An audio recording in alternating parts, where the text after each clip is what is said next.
Nous avons vu dans la première vidéo de cette série comment l'amélioration continue est au cœur des systèmes de management et comment exprimer cette amélioration continue au travers des actions à mener. Voici à présent l'outil indispensable pour le responsable de l'amélioration continue, le plan d'action. Le plan d'action se situe à l'interface entre les phases d'analyse et de mise en œuvre des décisions. Notons qu'un plan d'action peut concerner toutes les fonctions de l'entreprise. Il peut s'agir d'un plan d'action commercial, ressources humaines, marketing. Quel que soit le métier, les enjeux sont toujours les mêmes. Il s'agit de définir, organiser, planifier et mettre en place l'ensemble des moyens pour atteindre les objectifs fixés. Quelle que soit la taille de l'entreprise, le plan d'action a de nombreux avantages et va permettre de maîtriser ce qui est à faire.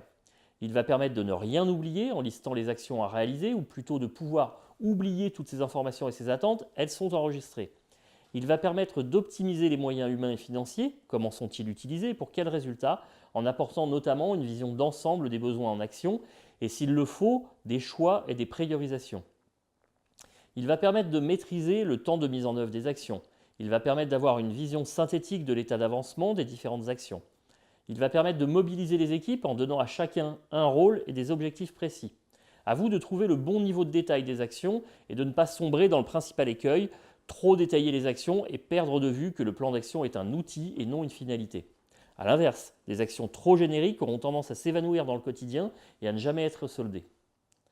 On ne peut que vous conseiller d'impliquer les collaborateurs dans sa construction. Ils n'en seront que plus assidus dans son suivi et auront parfois un rôle modérateur, vous évitant de vous engager sur des actions ou sur des délais de réalisation irréalistes.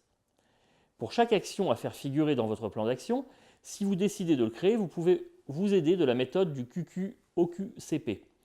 Qui? Il s'agit du responsable de la réalisation de cette action. Quoi? Il s'agit du nom et du contenu de l'action.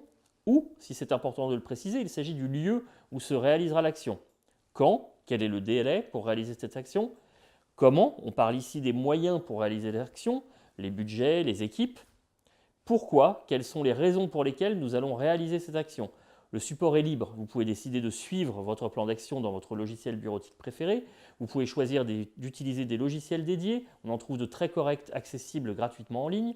Cela peut être un tableau simple en fin de compte-rendu ou tout autre support pour peu que l'on y trouve des informations que je viens de vous citer. Afin de répondre parfaitement à la dynamique du PDCA dont nous avons parlé dans notre précédente vidéo, nous ajouterons quelques informations à notre plan d'action qui vont vous permettre de réaliser l'étape du check. Une information relative au statut de réalisation de l'action. Est-ce qu'elle est réalisée? L'action est non réalisée? L'action est abandonnée? Un délai pour la vérification d'efficacité et son résultat. Voilà, je crois que vous êtes prêt à construire votre plan d'action. Je vous présenterai un modèle dans la prochaine vidéo. À très bientôt.